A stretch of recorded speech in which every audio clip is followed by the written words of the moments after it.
वर्तमान समय में ब्राह्मण किसे माने? अगर वो यज्ञोपवीत धारण करता, तिलक लगाता, शिखा रखता है, ब्रह्म की चर्चा करता है, उसे ही ब्राह्मण कहा जाता है। पुण्यात्मा, एक विशेष ध्यान रखना चाहिए हमने कि ब्राह्मण कोई जाति विशेष नहीं है। नमस्कार दोस्तों, स्वागत है आज की एक नई डिबेट में। इस डिबेट में जानेंगे कि असली ब्राह्मण कौन होता है। इस डिबेट में हमने दो संतों के आध्यात्मिक के विचार लिए हैं। एक तरफ हैं धीरेन्द्र शास्त्री जी महाराज, दूसरी तरफ हैं संत रामपाल जी महाराज। किसका ज्ञान उत्तम है? आप कमेंट कर जरूर बताएं। डिबेट को स्टार्ट करने से पहले अगर आप हमारे चैनल पर नए हो तो वीडियो को लाइक करके चैनल को सब्सक्राइब करें। चलिए डिबेट को स्टार्ट करते हैं। सबसे पहले जानते हैं धीरेन्द्र शास्त्री जी महाराज के विचार। गुरु चरणों को प्रणाम करते हुए मेरा एक प्रश्न है महाराज जी। जी आपने जैसे ब्राह्मण की व्याख्या की थी और सभी लोग सम्मान करते हैं, सम्मान करना चाहिए, लेकिन हम वर्तमान समय में ब्राह्मण किसे माने? क्योंकि वर्तमान समय में हम देख रहे हैं कई लोग मदिरापान भी करते हैं और इस तरह के कृत्य करते हैं कि उनसे हमारा मन विचलित होता है, और जो पूजा पद्धति है उसको भी उस तरीके से नहीं करते जो ब्राह्मण को करनी चाहिए। तो हम ब्राह्मण किसे माने? हमारे यहाँ समाधान कीजिए। वाह, सुनिए। ब्रह्म जानेति ब्राह्मणः, जो ब्रह्म की चर्चा करता हो, ब्रह्म को जानने की जिज्ञासा रखता हो, मस्तक पर तिलक रखता हो, शिखा चोटी बंधन हो, यज्ञोपवीत का धारण करता हो, कर्म कांड करता हो, भगवत भक्ति करता हो, कर्म कांड ना भी करता हो, अगर वो यज्ञोपवीत धारण करता, तिलक लगाता, शिखा रखता है, ब्रह्म की चर्चा करता है, उसे ही ब्राह्मण कहा जाता है। अब मदिरापान वालों पर जो आपका कहना है, संसार है, पूरा संसार में गुण दोषमय है, तो सब में दोष व्याप्त हैं। आप दोष देखोगे तो आपको हम में भी दोष दिखाई पड़ जाएंगे। तो हमें लगता है कि आप दोष ना देख करके गुणमय वाले जो लोग हैं उनका अनुसरण करें। रही बात सम्मान की, तो जो ब्रह्म की चर्चा करे तो केवल ब्राह्मण नहीं, ब्राह्मण तो पूजनीय सम्मानीय है ही है, उसे विप्र पूजिए वेद विहीना, ब्राह्मण तो वेद विहीन भी हो तब भी पूजनीय है। कोई भी बिरादरी का व्यक्ति हो, अगर वो भगवान का भक्त है तब भी उसका सम्मान करो। अभी आपने सुने धीरेन्द्र शास्त्री जी महाराज के विचार। अब जानते हैं संत रामपाल जी महाराज के विचार। और वर्तमान के ऋषि ये नकली दानंद जैसे ये और ब्राह्मण ये देख क्या थे। ब्राह्मण पुण्यात्मा, एक विशेष ध्यान रखना चाहिए हमने कि ब्राह्मण कोई जाति विशेष नहीं है। इस दास के पूजे गुरुदेव जी इस परंपरागत ब्राह्मण कुल में जन्मे, लेकिन वो कभी ब्राह्मण नहीं कहते थे। वो कहते थे हम संत हैं। ब्राह्मण वो हैं जो जंतर मंत्र करते फिरे हैं। कोई पितरा देखा है, कोई भूता की बतावे है, कोई श्राद्ध काट दे अंडे, वो है ब्राह्मण। उन ब्राह्मणों के भी ब्राह्मण वही हैं। तो उन गुरु रूप में विद्वान प्राणी को ब्राह्मण कहा जाता है। ब्राह्मण सोए जो ब्रह्म पहचाने, पंडित सोए जो पिंड की जाने, वास्तवता ये है। लेकिन एक परंपरागत पंडित उसको माना जाता है ब्राह्मण जो पंडिताई करता है। आम जन साधारण के लिए शब्द लागू नहीं है। अब ये क्या बताया है कि जो ब्राह्मण वर्ग पंडित थे कलयुग के, और कलयुग सतयुग त्रेता द्वापर में जो राक्षस समझे जाया करते वो कलयुग के ब्राह्मण है आजकल। बताओ, इस समय लिखा है इनके इतिहास में। देखो, ये वही छठा सेकंड पढ़ रहे हैं हम, 414 पृष्ठ में ये हमने पढ़ लिया। सतयुग के ब्राह्मण वेद के पूर्ण विद्वान थे और दुर्गा की पूजा करते थे, खाक विद्वान थे ये। अब ये बताया है कि धर्म की ये स्थिति त्रेता में रही, परंतु कुछ ह्रास हो गया था। सतयुग की जो स्थिति थी वो द्वापर में विशेष रूप से कम हो गई। राजन, उन प्राचीन युगों में जो राक्षस समझे जाते थे वे कली में ब्राह्मण माने जाते हैं, कलयुग में। क्योंकि अब के ब्राह्मण प्राय पाखंड करने में तत्पर रहते हैं, दूसरों को ठगना, झूठ बोलना और वैदिक धर्म कर्म से अलग रहना कलयुग ब्राह्मणों का स्वाभाविक गुण बन गया। अब ये हो गया कलियर। परमात्मा की यह वाणी, साचा सतगुरु कोई न पूजे, झूठों जगपति आसी।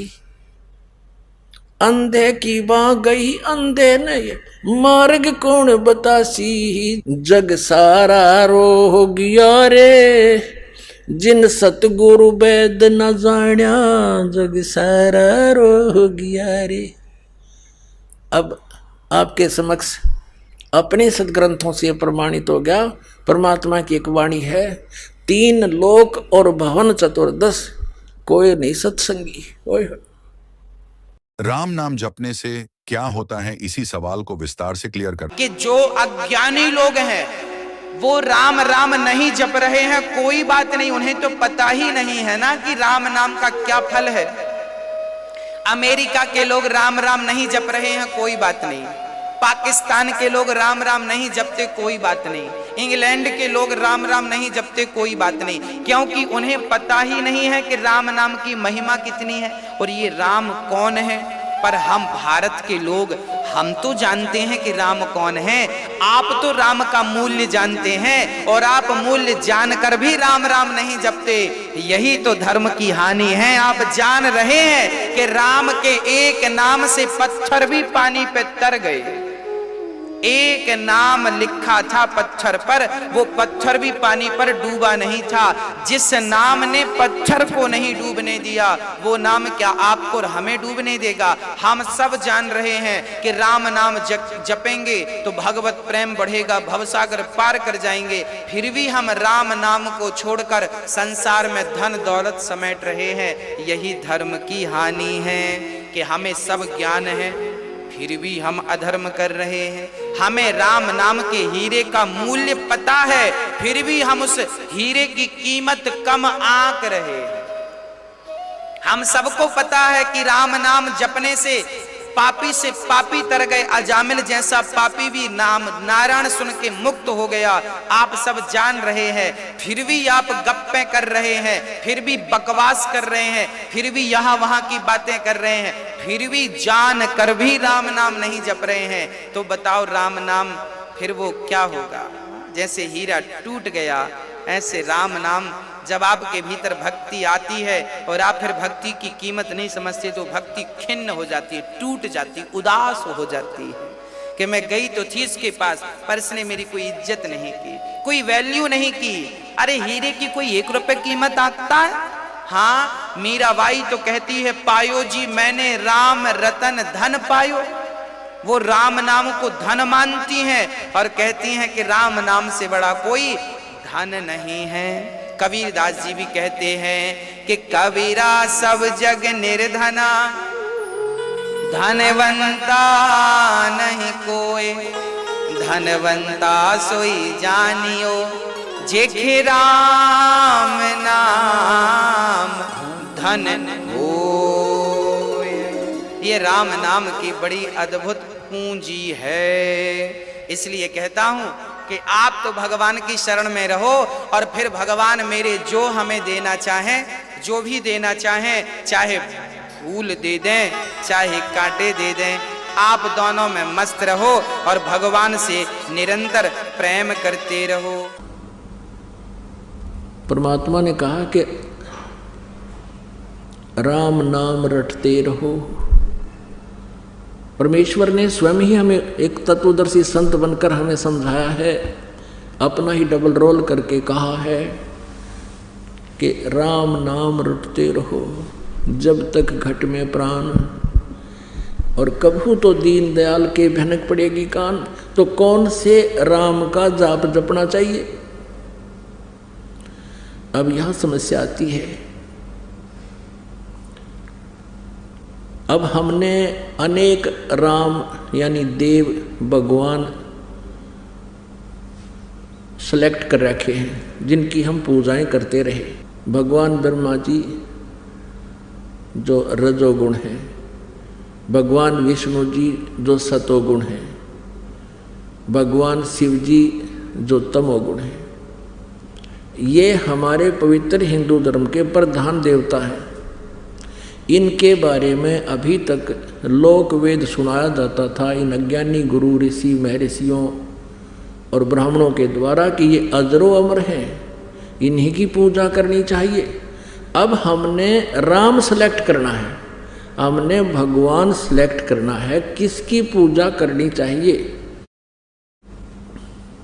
जिससे हमारा जन्म और मृत्यु का रोग नाश होए, जिस भगवान की भक्ति से हमारे शुभ संस्कार बने, अशुभ संस्कारों का नाश हो।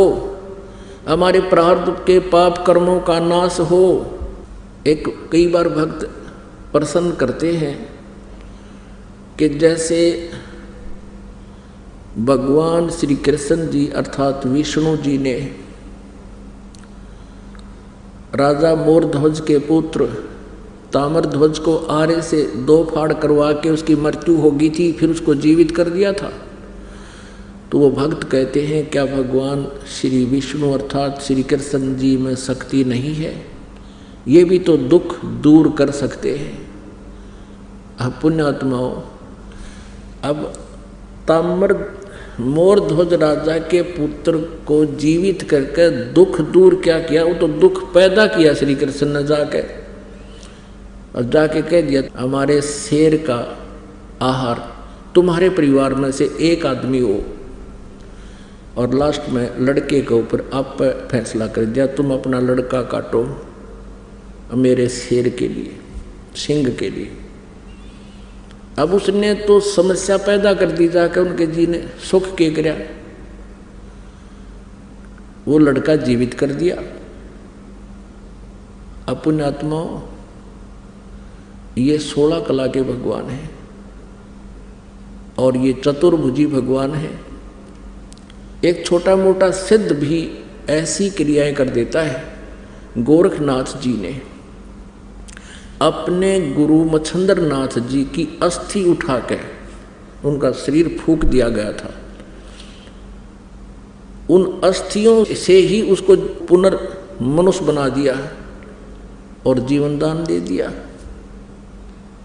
तो यहाँ कहने का भाव ये है कि और वही श्री कृष्ण जी जिसने मोरध्वज के राजा के पुत्र ताम्रध्वज को जीवित कर दिया आरे से चरवा के मृत्यु के उपरांत, वो अपने सगे भांजे अभिमन्यु को जीवित नहीं कर सके। श्री कृष्ण अर्थात विष्णु जी जो सुभद्रा पुत्र थे अभिमन्यु जी, महाभारत के युद्ध में चक्रव्यूह में उनकी मृत्यु हो गई थी। पांडवों का कुल नाश हो रहा था, श्री कृष्ण रो रहा था, सुभद्रा रो रही थी, 5 पांडवों के आंसू टपक रहे थे। श्री कृष्ण जीवित नहीं कर सके, कारण क्या है? परमेश्वर कबीर जी ने बताया है कि उस ताम्रध्वज लड़के के श्वास शेष थे, यानी उसकी आयु शेष थी, और उस अभिमन्यु की आयु शेष नहीं थी। उसके प्रारब्ध में इतना ही आयु था और वहीं उसकी मृत्यु निश्चित थी, जिस कारण से अभिमन्यु को श्री कृष्ण जीवित नहीं कर सके। मासा घटे न तिल बधे, विद न लिखे जो लेख, सच्चा सतगुरु मेट कर ऊपर मारे मेघ। तो कबीर देव जी, कबीर परमेश्वर जी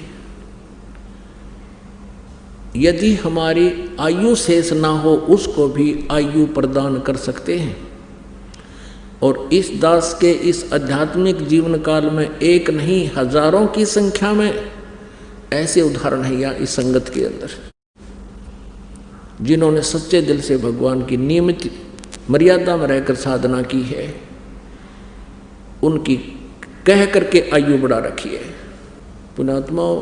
और यही वेद प्रमाण देते हैं कि पूर्ण परमात्मा अपने साधक की आयु को भी बढ़ा देता है।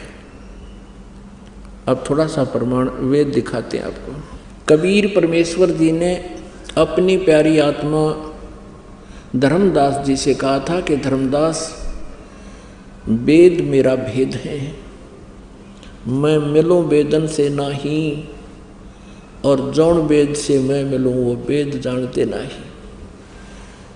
ये चारों वेद मेरी ही महिमा का गुणगान कर रहे हैं, लेकिन इन वेदों में वर्णित विधि से मेरी प्राप्ति नहीं हो सकती।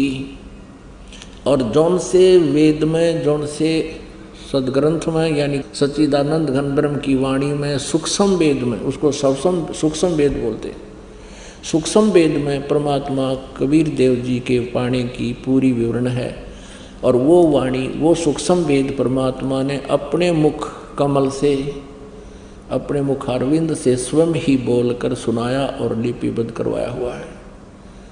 यही प्रमाण गीता जी अध्याय नंबर 4 के श्लोक नंबर 32 में है कि अभी तक अर्जुन तूने अध्याय 4 के 25 से लेकर 31 तक श्लोकों में जो भी जिस इस प्रकार की साधनाएं साधक करते हैं वो देखी सुनी, लेकिन उस सच्चिदानंद घन ब्रह्म की वाणी में ब्रह्मणे मुखे इन अज्ञानी अनुवादकर्ताओं ने यहाँ गलत कर रखा अनुवाद गलत कर रखा है। ब्रह्मणे मुखे का अर्थ लिख दिया इन्होंने वेद की वाणी नहीं, सच्चिदानंद घन ब्रह्म की वाणी। गीता जी अध्याय नंबर 17 के श्लोक नंबर 23 में ब्रह्मणे का अर्थ इन्होंने लिखा है सच्चिदानंद घन ब्रह्म अर्थात परम अक्षर ब्रह्म। यहाँ चौथे अध्याय के 32वें श्लोक में ब्रह्मणे मुखे का अर्थ है सच्चिदानंद घन ब्रह्म की वाणी, यानी कबीर वाणी में सूक्ष्म वेद में बहुत विस्तार के साथ आध्यात्मिक यज्ञों की जानकारी है। यज्ञ माने धार्मिक अनुष्ठानों की जानकारी है, वो तत्व ज्ञान है। गीता जी अध्याय नंबर 4 के श्लोक नंबर 34 में कहा कि उस तत्व ज्ञान को जो सूक्ष्म वेद में है तत्वदर्शी संतों के पास जाकर समझ, वो तत्वदर्शी संत उस परमात्म तत्व के बारे में जानकारी देंगे। तो उस परमेश्वर ने कहा था कि जौन वेद से मैं मिलूं वो सूक्ष्म वेद है, वो सच्चिदानंद घन ब्रह्म की वाणी है। कहते वो इन चारों वेदों में नहीं है, वह वेद जानते नहीं।